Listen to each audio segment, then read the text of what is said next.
Good morning. Today, 4th September 2025, Thursday. Wisdom of word of God morning ડિવોશનમાં આપ સર્વનો ફરી આવકાર કરવામાં આવે છે અને પ્રેમી સલામ પાઠવવામાં આવે છે. આજે સવારે આપણે નીતિવચનોના પુસ્તકમાંથી એનો 14મો અધ્યાય અને એની 20મી અને 21મી કલમ પર ટૂંકું મનન કરવા માગીએ છે. જો એને એક થીમ અથવા મુદ્રાલેખમાં કેવું હોય તો wealth, popularity and neighbours proper treatment. પ્રભુનું વચન આ પ્રમાણે કહે છે, ગરીબને પોતાનો પડોશી પણ ધિક્કારે છે, પણ દ્રવ્યવાનને ઘણા મિત્રો હોય છે. પોતાના પડોશીને તુચ્છ ગણનાર પાપ કરે છે, પણ ગરીબ પર દયા રાખનારને ધન્ય છે. એનઆઈવી બાઇબલ પ્રમાણે પ્રોવર્બ્સ chapter 14 versus 20 and 21. The poor are shunned even by their neighbors, but the rich have many friends. He who despises his neighbor sins, but blessed is who is kind to the needy. અને આ પ્રભુનું જે વચન બે કલમોમાં આપણને શિક્ષણ આપે છે અને ખાસ કરીને જીવનની વાસ્તવિકતા વિશે એ આપણને અવેર કરે છે. વાસ્તવિકતા વિશે આપણને માહિતગાર કરે છે કે જેથી કરીને ઈશ્વરની ઈચ્છા શું છે અને દુનિયા એક કઈ તરફ જઈ રહી છે. અને આજે આપણે જોઈએ છે જીવનની વાસ્તવિકતા દર્શાવવામાં આવી છે કે જ્યારે આપણી પાસે દ્રવ્ય હોય છે, જ્યારે આપણે ધનવાન હોઈએ છીએ, જ્યારે કોઈક સારી બાબતો આપણી પાસે હોય છે, ત્યારે ઘણા બધા મિત્રો આ પૃથ્વી પર આપણને મળી જાય છે. અને એટલે ત્યાં લખવામાં આવ્યું છે, ગરીબને પોતાનો પડોશી પણ ધિક્કારે છે, પણ દ્રવ્યવાનને ઘણા મિત્રો હોય છે. અને એટલે આ બાબતોથી એ સુલેમાન મારફતે એ પ્રભુ એના વચનો મારફતે આપણને એ કહેવા માગે છે કે આ પૃથ્વીમાં કેમ આવું બને છે કે ગરીબ કોઈ પડોશી હોય તો એને લોકો ધિક્કારતા હોય છે, પણ દ્રવ્યવાનને ઘણા મિત્રો હોય છે. શું સમજે છે કે આ પૃથ્વી પર જો એની પાસે જે કંઈ ધન છે એ જ આપણું ઉપયોગી બાબત છે, અથવા બીજા અર્થમાં કે આપણે એવાની સાથે જ મિત્રતા કરીએ છીએ કે જે આ પૃથ્વી પર આપણને મદદરૂપ થાય છે અને આ પૃથ્વી પર આપણને મદદ કરી શકે છે, એવા લોકોની આશા અને અપેક્ષા રાખે છે. અને એટલે આ બાબતથી એક બાબત બહુ સ્પષ્ટ થાય છે કે દુનિયામાં મોટા ભાગના લોકોનો એ જે ઈરાદો છે, જે અપેક્ષા છે, અને તો પૃથ્વી પરના વાનાની જ છે. અને એટલા માટે જે દ્રવ્યવાન છે એને લોકો વધારે મિત્રો બનાવે છે. અને બીજી તરફ આ માણસની ઈચ્છા છે, આ માણસની દોરવણી છે, આ પૃથ્વી પરની વિચારધારા છે.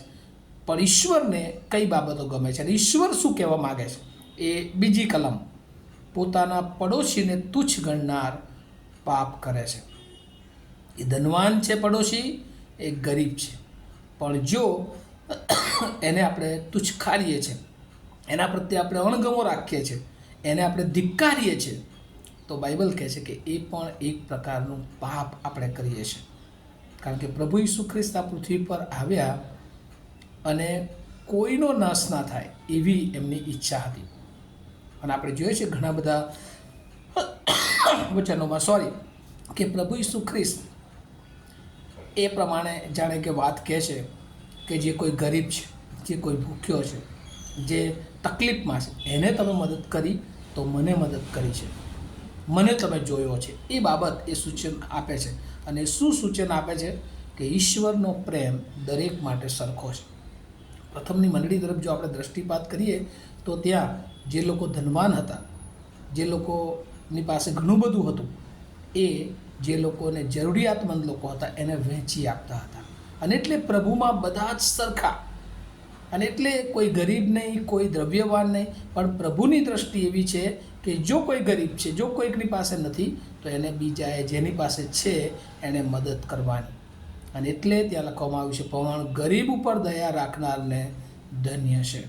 અને જે લોકો આવું કરે છે, બીજાઓને મદદરૂપ થાય છે, ગરીબોને મદદરૂપ થાય છે, એ લોકો કહે છે કે આશીર્વાદિત છે.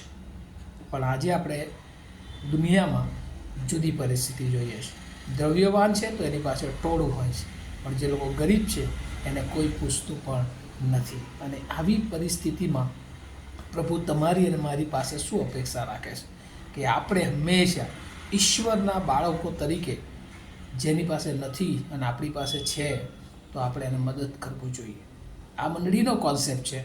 અને પાઉલ એટલે જ વારંવાર કહે છે કે હું ને મારી મંડળી જ નહીં, પણ બીજા લોકો જે જરૂરિયાતમંદ છે એમને તમે મદદ કરો. અને આજે આ કેટલી મોટી વાસ્તવિક બાબત છે કે આ બાબત આપણે પણ ઘણી બધી વાર ભૂલી જઈએ છીએ. આપણે આપણો સ્વાર્થ જોઈએ છે, આપણી જ ઈચ્છાઓ પૂરી કરીએ, આપણે આગળ વધીએ, આપણું બધું થાય. પણ આપણે ઘણી બધી વાર એ જે લોકો ખરેખર જ્યારે એક દિવસની રોટલી પણ મળતી નથી, જે લોકોને પહેરવાના કપડાં હોતા નથી, જે લોકો તંગીમાં મુશ્કેલીઓમાં જીવન જીવે છે, અને આપણે ઘણા બધાને ઓળખીએ છીએ, તેમ છતાં ઘણી બધી વાર આપણે આંખ આડા કાન કરી દઈએ છીએ. અને બાઇબલ કહે છે કે એ પણ એક પ્રકારનો ઈશ્વરનો પ્રેમ, ઈશ્વરની સુવાર્તા, ઈશ્વરને વહેંચવાની બાબત છે. અને જો એ પણ આપણે ધ્યાનમાં રાખીએ છીએ તો પ્રભુ કહે છે કે આપણે આત્મિક રીતે આશીર્વાદિત થઈએ. ન્યાયકાળે પ્રભુ એ પણ કહે છે કે જો આપણે એવું ગણીશું, તુચ્છ ગણ્યા છે ગરીબોને, નીડીને, તો બાઇબલ કહે છે કે એ પણ એક પ્રકારનું પાપ છે, અને એ પણ કદાચ આપણને દેવના રાજ્યમાં જતાં અટકાવી શકે છે.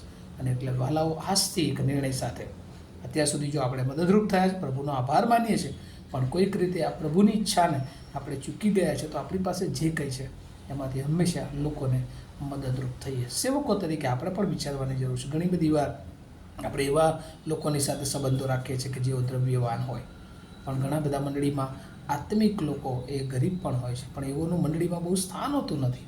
તો એવા લોકોને પણ આપણે એન્કરેજ કરીએ, એવા લોકોને પણ પ્રભુ પ્રેમ કરે છે. અને આપણે મંડળીમાં બધાને સરખા રાખીને પ્રભુના સેવામાં આગળ વધીએ, એ ખૂબ જરૂરી છે. એટલે પ્રભુ આપણી પાસે આજે સવારે આ અપેક્ષાઓ રાખે છે. સમજવાને માટે પ્રભુ એની બહુ જ કૃપા આપણ સર્વને આપે. આવું આપણે પ્રાર્થના કરીએ. અમારા જીવંત અને દયાળુ ઈશ્વર, ઘણી બધી વાર પ્રભુ અમે પક્ષપાત કરીએ છીએ, ગરીબ તવંગરમાં ભેદભાવ સમજીએ છીએ. ઘણી બધી વાર પ્રભુ અમે જુદી દિશા તરફ જે તમે ઈચ્છો છો એનાથી આગળ વધીએ છીએ. પણ આજે સવારે તમે અમને શીખવ્યું છે, ગરીબ હોય, દ્રવ્યવાન હોય, પ્રભુ દરેકને તમે પ્રેમ કરો છો. અને પ્રભુ જો અમારી આસપાસ, અમારા પડોશીઓમાં કોઈને મદદની જરૂર છે, કોઈ ગરીબ છે, કે આત્મિક ગરીબ છે, કે પ્રભુ કદાચ શારીરિક ગરીબ છે, પણ અમારાથી જે બને એ બધું જ અમે એમને કરીએ. કેમ કે પ્રભુ એ તમારી એક ઈચ્છા છે, અને એવું કરવાથી પ્રભુ એમને તો અમે મદદ કરીએ છીએ, પણ અંગત રીતે પણ આશીર્વાદિત થઈએ છીએ. એ તમારું વચન આજે અમને સવારે તમે શીખવ્યું છે, ત્યારે એ પ્રમાણે જીવન જીવવા માટે અમને કૃપા આપો. પ્રભુ અમે બધા જ મારા જીવનો તમારા હાથોમાં સોંપ, તમારી પ્રાર્થના ઈસુ પ્રભુના નામમાં સાંભળો, તેનો સ્વીકાર કરો. આમીન. Have a nice day to all of you. Thank you.